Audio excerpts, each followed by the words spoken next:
my loves, and welcome to my channel. I'm Sage, in case you don't know. And on here, I like to yap a lot. So, today we're going to be talking about toxic relationships and letting people go, all that hard stuff, the stuff that people don't like to talk about. Before I get into that, though, I just need to check my surroundings. Cause like I'm in a park and there's a lot of cars parked here, but I don't see people in the cars. So I like to be a little like I don't know. I like to double check, make sure I'm safe, but I'm in a pretty safe area. You can never be too sure though when you're a girl, especially as easy to kidnap as I am. So, yes, I wanted to talk about the whole letting people go, letting toxic people go, like setting boundaries, all of that, because something is just telling me to talk about that. Um, Recently, I've been doing a lot of thinking about my past and the relationships I've been in. I've only been in one really, really serious relationship, which think was I think it would have been 2 years ago by now. But yeah, we broke up, and it was a very, very, very, very, very, very ugly breakup. The most ugliest breakup I've ever been through, and it really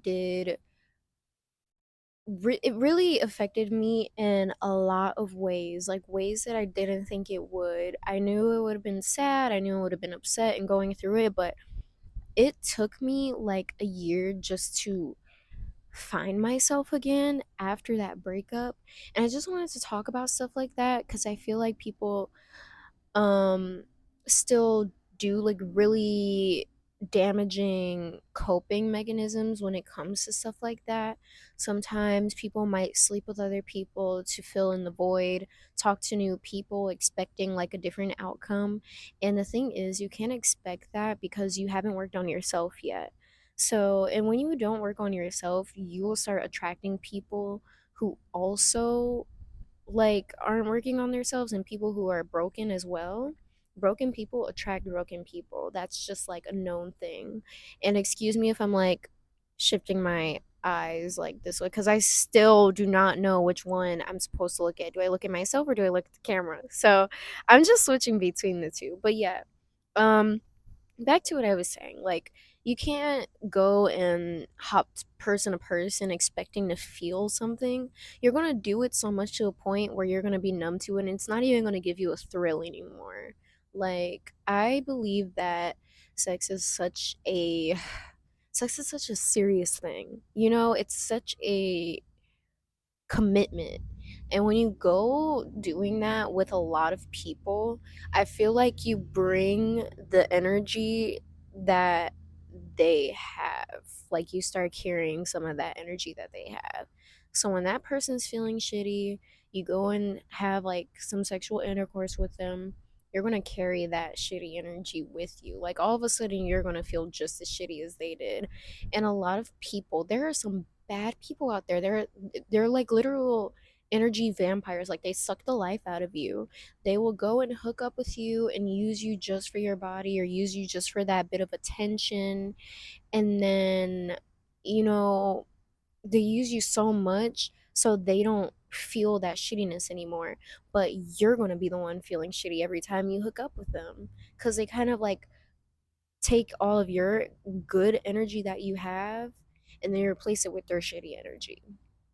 Um, I believe that getting over relationships is like a really hard thing to do, especially when you're with them for like a year or more. This is my longest relationship. I'm a young person. I'm only 18. So like I know that like I mean, I'm in a relationship now and it's healthy and I'm happy and the person I'm with is happy. So everything's great. But um, I mean, there's so many different possibilities. I am fully like I can accept the fact that some things come to an end, and I do whatever I can to make sure that things keep going for as long as possible cuz I date to marry. I don't care how old I am. I date to marry. I date people with the intentions of being with you for the rest of my life, with the intentions of you like being the person who helps me raise a child. So, and if you don't believe in that, that is perfectly fine. I do not judge. If that's not how you roll, then that's not how you roll. Some people don't believe in marriage, some people don't want kids, and that's perfectly fine. Like, there was a point in time when I didn't want to get married at all whatsoever. I didn't want kids, but now I do, like later on in the future.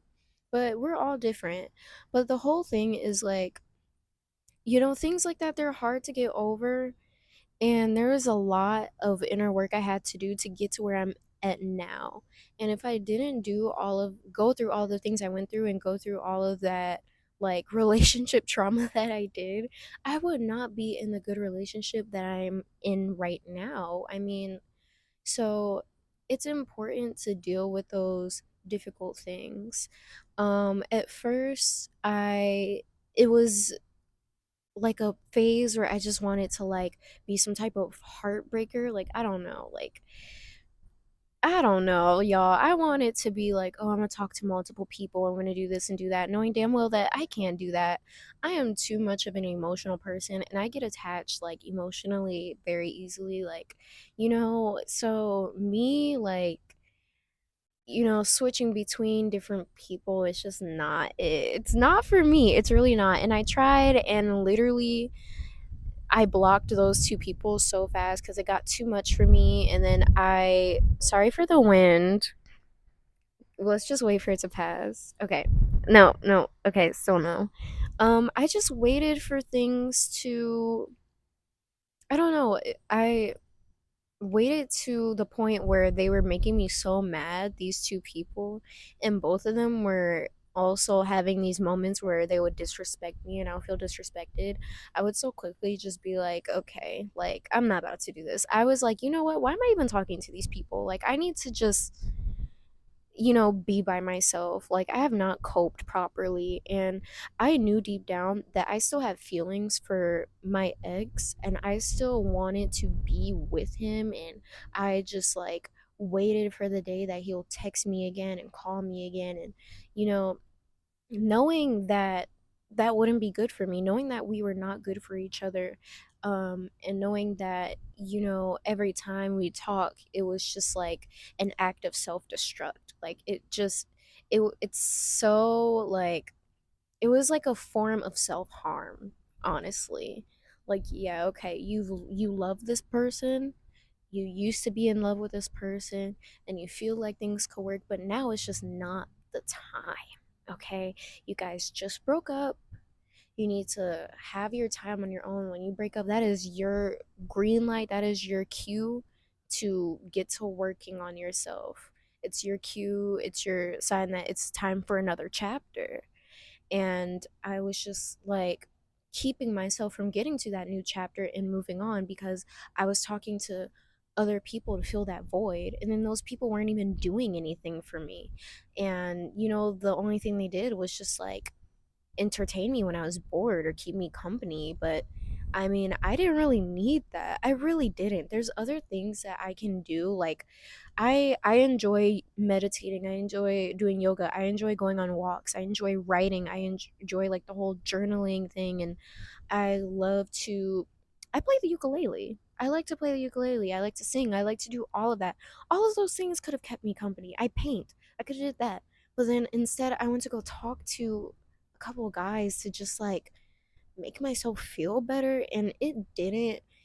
But I'm glad that they disrespected me the way that they did, cuz that woke me up. I was just like, "Wait a minute, Sage girl. Like, what are you doing? Like, you're going to let him talk to you like that?" I blocked one day. And then literally the next day, the other one pissed me off and I blocked him too. Never spoke to them again since then. I was like, you know what? Why am I even here again? Like, oops, why am I even here? Why am I even here? Like, bye, goodbye. Because what are y'all doing for me? What are you doing for me that I can't do for myself? So I came to terms that I'm just like, damn, I have not properly coped with this breakup. I'm still hurt over it, and I was hurt over it for a long time. Now, in the beginning, it was like so hurt that I just don't even know. then it was a point where I felt like I was doing well, and I thought that just because I'm happy that meant that I was over it.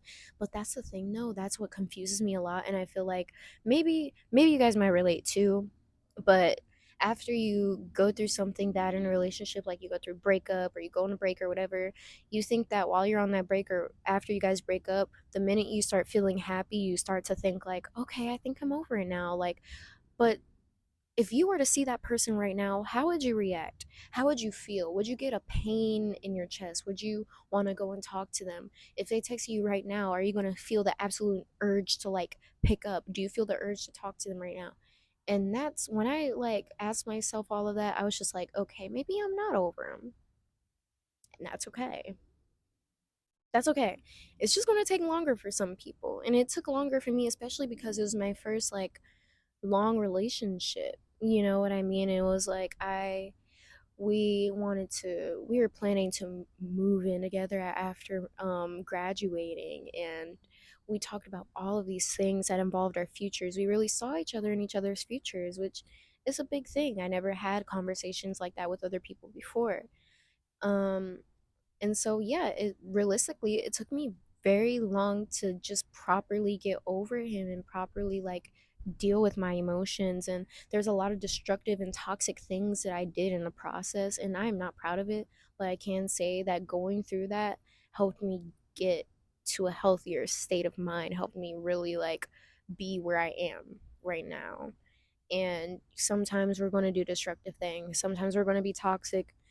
Don't be hard on yourself. Just learn from your mistakes. That's all you need to do. That's literally it.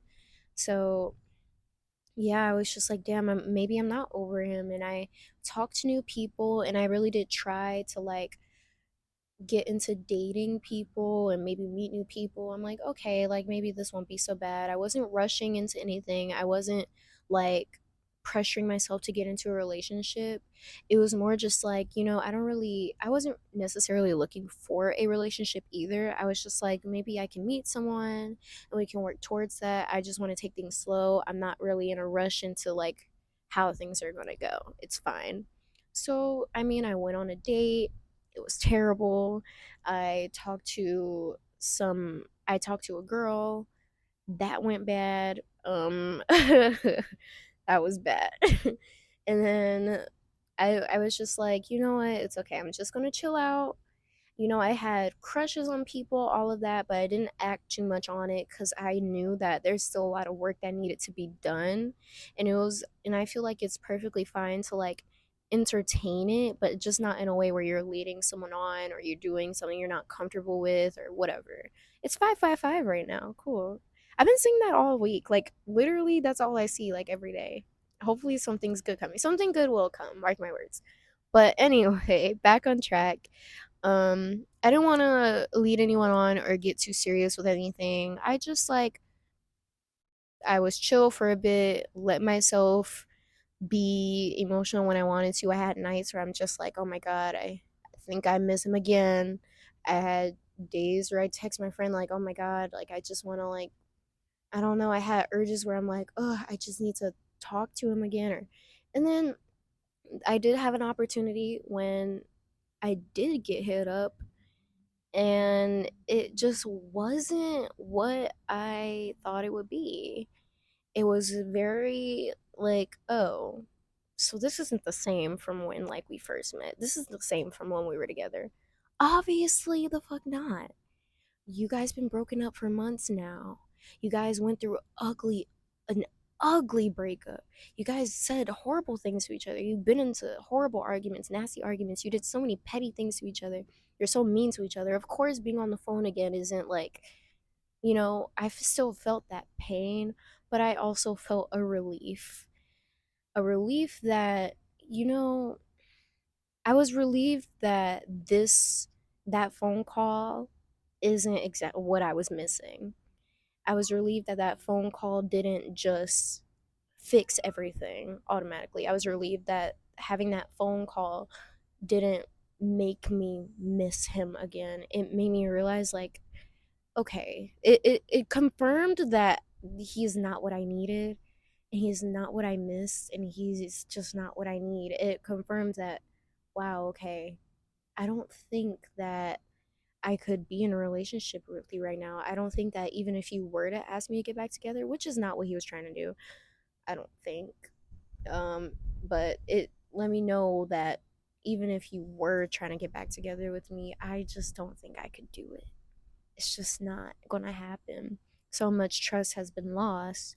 But then also, it's just that I was doing so well without him. I was doing so well, just like navigating life and figuring out who I want to be and gaining my confidence back that I lost while in the relationship. It fixed so many things for me.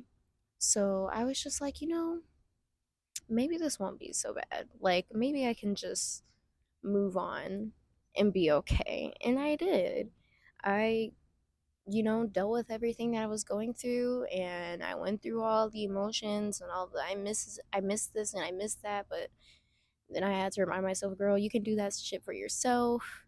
You can say affirmations, you can hang out with your friends, you can cry it out, you can watch TV, you can binge shows together, you can watch RuPaul's Drag Race by yourself. I know you used to watch it with him, but you can watch it by yourself and you will be fine. And that is definitely what I did. And I was fine and I was happy and I am happy.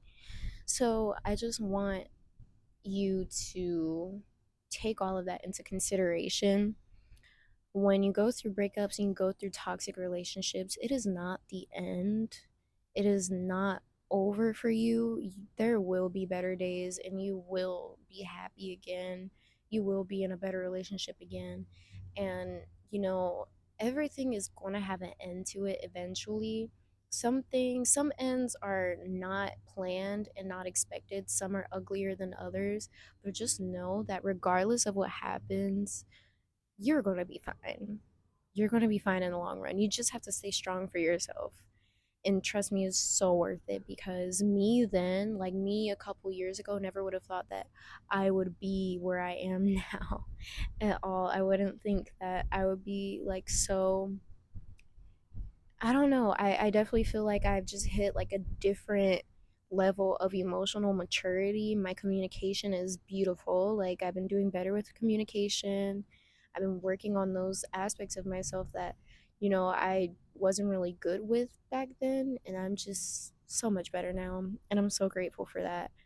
Um, and just make sure to not ignore like those signs that they give you, those ugly, like, red flags that they might have. Don't ignore it, okay? Like, don't think that, oh, I can fix it. I mean, I could fix him or her, them. Like, it's not your job. Even if you can, it's not your job to fix somebody. That's on them. People won't change unless they really want to. And if they really care about you, they would change. They would change their bad habits, but it's just not our job. It's not. So, yeah. I think that's it. I want to like talk more, but there's like so many people pulling up right now, and I think there's about to be a bunch of middle-aged white guys playing softball, and I don't want to be in the middle of it. So I'm going to go. And I hope you enjoyed this, and I hope this helps, and I hope that my audio wasn't too shitty. And I also hope that me looking around doesn't make you uncomfortable. I'm just a very like I'm really nervous about like doing this in public spaces and also like my safety. So, yeah, sorry about that. Next time I'll be here earlier and I'll be more like, you know, okay, anyway, but thank you for listening and I love you all and I can't wait to talk to you again. Bye.